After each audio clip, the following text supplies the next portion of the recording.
दिवाळी झाल्यानंतर आपल्या सर्वांकडे चकलीची भाजणी उरलेली असते, त्याचा आपण नाश्ता बनवत आहोत।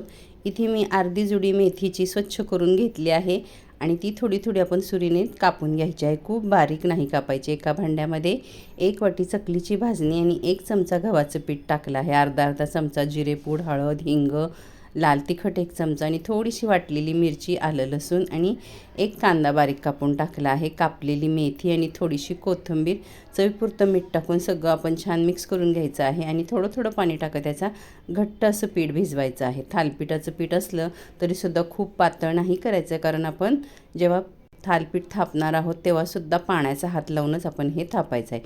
छोटा गोळा घेतला आहे, खाली ओला कपडा ठेवला आहे, पोळपाटवर किंवा प्लॅटफॉर्मवर तुम्ही हा ओला कपडा ठेवायचा आणि त्यावर छोटी गोळी ठेवून पाणी लावून थालीपीठ थापून घ्यायचं। कपड्यासकट आपण तव्यात टाकायचं, कपडा लगेच बाजूला होतो।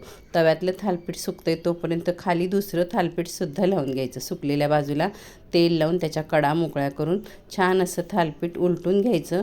वरच्या बाजूने सुद्धा छिद्रांमधून आपण तेल घालायचं आणि अगदी 1 मिनिट झाकण ठेवून हे थालीपीठ वाफवून घ्यायचं।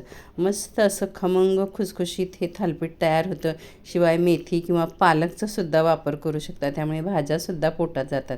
शिवाय गाजर, कोबी, सिमला मिरची या भाज्यांचा सुद्धा वापर करू शकता। खमंग खुसखुशीत टेस्टी असं थालीपीठ तयार होतं। करून पहा, आवडल्यास लाईक करा।